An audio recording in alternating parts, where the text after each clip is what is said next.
Vous enlevez les 545 officiers tout rwandais des FARDC, il n'y a plus de crise. Voilà la solution.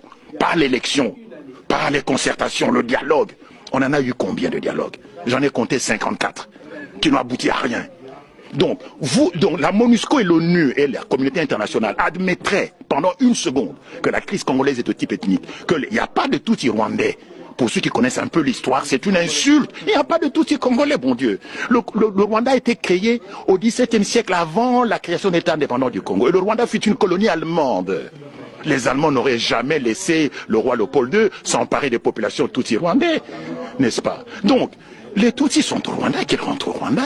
Qu'il y ait des Tutsis de nationalité congolaise, oui. Mais des Tutsis congolais, il n'y en a pas parce que les Tutsis n'ont pas de terre au Congo.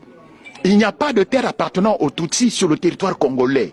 De même qu'il y a des Congolais qui habitent en Belgique, il y a des Balouba, des Bayansi, des Batédés qui vivent en Belgique, mais il n'y a pas de Batété la belge, il n'y a pas de Balouba belge, parce que nous n'avons pas de terre ici, nous n'avons que la nationalité.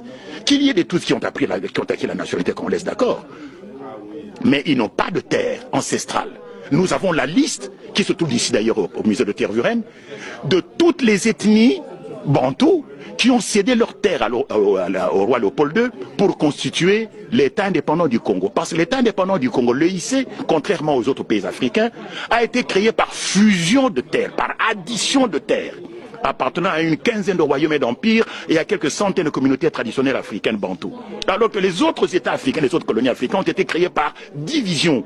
Nous, c'est par fusion, par addition des terres. Et quand vous regardez les gens dont on a additionné les terres, il n'y a pas de terre de Bami Tutsi rwandais. Il n'y en a pas.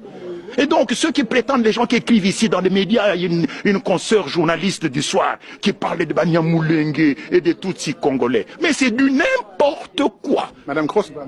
Je ne cite pas de nom, c'est même pas elle là d'ailleurs. Il y en a même une qui est beaucoup plus âgée qu'elle, qui raconte n'importe quoi sur... Je vois oui, bien sûr. Donc, il n'y a pas de Tutsis congolais. De même qu'il n'y a pas de Batété là, belge. Donc, la guerre du Congo vient du fait que les Tutsis veulent créer au Congo, au dépend du territoire congolais, un Tutsi Land, un foyer national Tutsi, où ils vivraient en population majoritaire, où ils seraient plus exposés à un risque de génocide.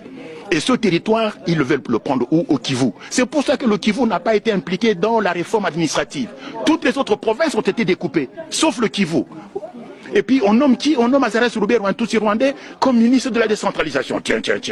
Mais ça se voit comme le nez au milieu de la figure. Il y a un plan rampant de balkanisation du Congo et de la création du Tutsiland.